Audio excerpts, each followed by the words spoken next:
If we should not argue with women, how can we resolve the disagreements?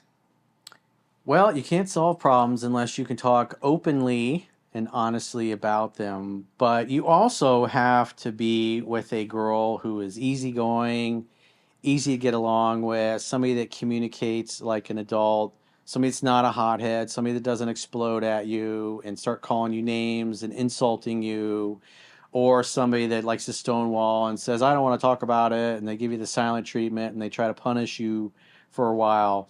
Because as the things that I talk about in 3% Man says, is that women solve their problems by talking about them, and you have to facilitate that talking.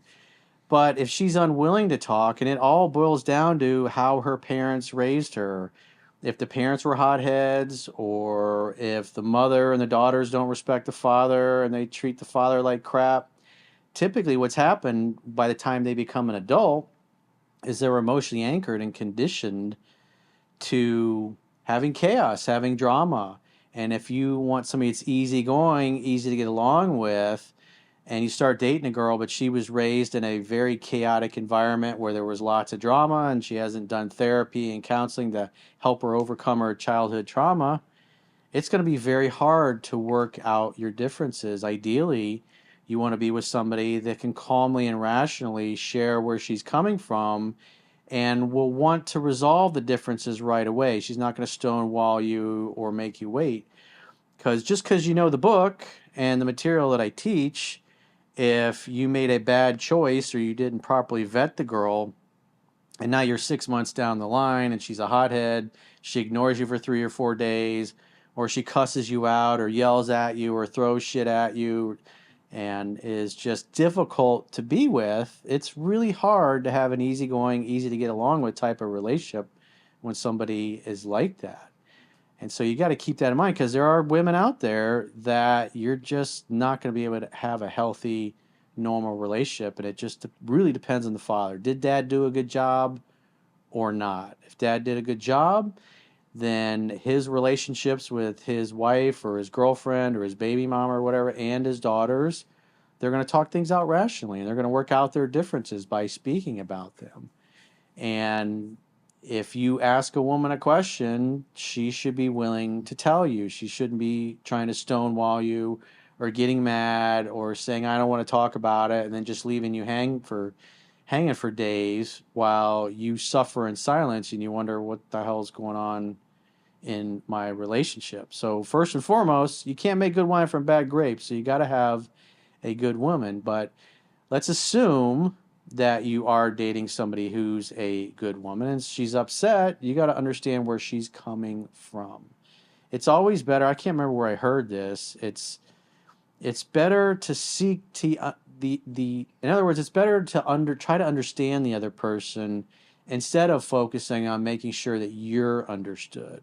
And especially with women, is you want to make sure she understands and feels, most importantly, that you know where she's coming from and you let her talk first because at the end of the day ladies go first anyways, and so you should get her to talk and open up.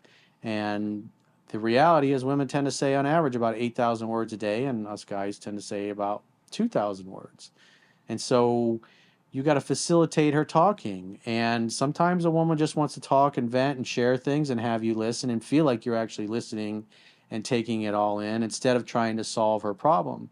So sometimes you might feel inclined to give her advice, and the more you try to give a woman advice about something that she just wants you to listen about, the more upset she's going to get, and the more she's going to say things like, "You're not listening," even though you might feel like you're listening.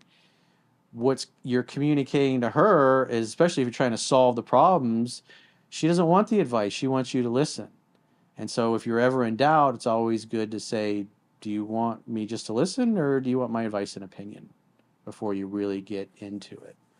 But if you're in a situation with a woman that's a hothead, or she's going to give you the silent treatment, or she's going to cuss you out, and she doesn't want to treat you the way you've asked to be treated when you have differences, and this is part of setting and enforcing healthy boundaries. If you're like, hey, don't talk to me like that, that's rude. Don't yell at me. Don't scream at me. Don't cuss me out in front of other people or in front of the kids or whatever. If you're upset, let's sit down and talk it out calmly and rationally. And if she refuses to do that, then hop in your car and go for a drive or go for a walk.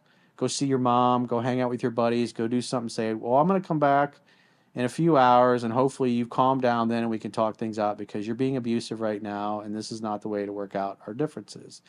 Because if you just sit there and you allow a woman to browbeat you, then you're basically inviting her to do more of it because you're putting up with it. Whatever you tolerate, you invite more of. And it's important to get this stuff right in the beginning of the relationship because if you're 6, 8 months, 12 months down the road and you're used to having explosive arguments, well, now you've trained her that that's how the relationship is going to be. And it's much harder to set healthy boundaries when you're already in it than versus the first time you guys bump heads and have a disagreement.